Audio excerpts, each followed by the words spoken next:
Sudah nahan tidak mau komen tentang tidak boleh ekspornya batu bara yang dikesankan oleh para buzzer sebagai langkah pahlawan melawan banyak negara, padahal itu ternyata dalam hitungan hari keputusan presiden yang heroik tersebut terpaksa dibatalkan lagi oleh keputusan pejabat yang lebih tinggi dari pejabat pilihan rakyat tersebut. Kebijakan itu dianulir seketika itu juga oleh secara struktur yang jabatannya hanya ad hoc, secara non-struktur tapi dia adalah penguasa absolut. Larangan ekspor batu bara dicabut di tengah jalan. Hal ini menjadi komen Bosman mempertanyakan apa sih yang terjadi, di mana wibawa negara, tergesa-gesa atau memang dikendalikan oleh oligarki. Oke lah, kita bedah sekarang. Pastinya strategi pertama untuk dikesankan menyetop ekspor batu bara adalah untuk berkesan hero atau pahlawan sumber daya alam. Ternyata kita semua tahu apa aslinya. Aslinya, komunikasi heroik itu hanya strategi komunikasi yang menutupi kelangkaan batu bara yang dipakai oleh PLN yang dimanfaatkan untuk cari uang sesuai maunya oligarki.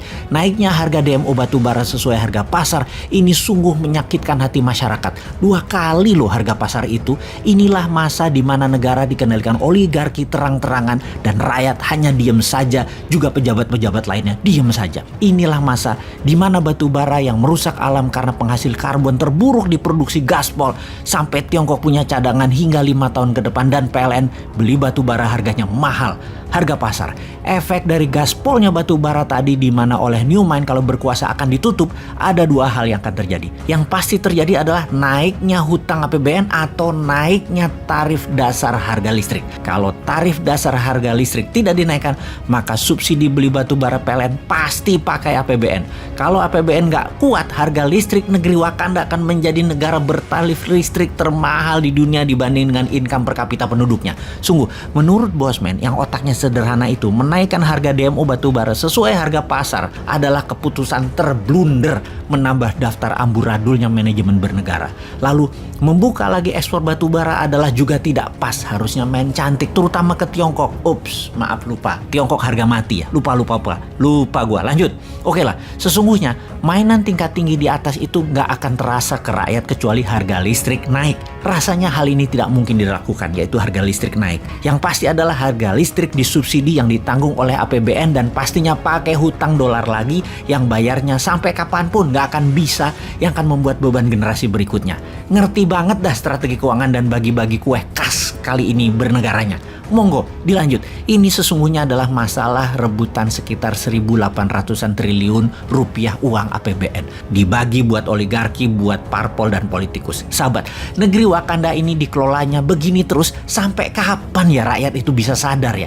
Ibarat kita ini pegawai, perusahaannya hidupnya tuh ngutang, omset turun, profit nggak ada. Lalu pemilik dan pengelola perusahaan ngutang sana sini dengan menjamin aset perusahaan negara. Rakyat yang cuek dan tidak sadar akan bilang yang penting gua kan digaji, dinaikin lagi gajinya biar nggak ngomel maksudnya. Sebenarnya kalau kita lihat pembukuan sudah parah ini perusahaan.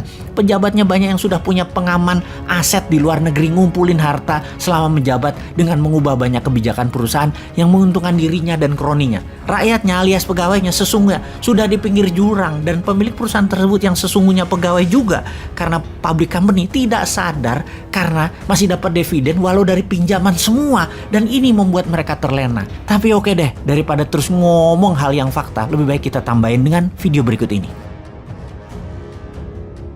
Kalau kita bicara 50 tahun yang lalu, jarang ada oligark yang langsung menjadi kandidat yang berkampanye dan coba menang. Dan itu sebenarnya karena oligarki itu takut terekspos.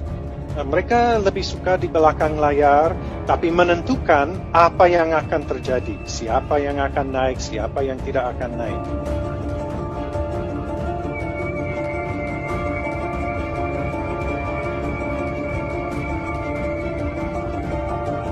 Kita lihat zaman ini sekarang, jauh lebih banyak oligark berani langsung menjadi calon. Nah, apakah ini baik atau tidak? Di satu sisi, mungkin ini baik karena lebih transparan. Kalau dunia ini dikuasai oleh oligark, lebih baik kita lihat mukanya langsung. Dan mereka duduk di DPR, di kursi presiden. Turunan dari merebaknya oligark ini ke political corruption. Jadi mereka masuk bukan korupsi nyuap pejabat untuk apa, tapi menentukan isi undang-undang. Dan di tengah pandemi ini mereka telah berhasil untuk mengegolkan undang-undang batubara yang baru. Itu oligark bener itu, karena cuma 6 perusahaan menguasai 70% produksi batubara.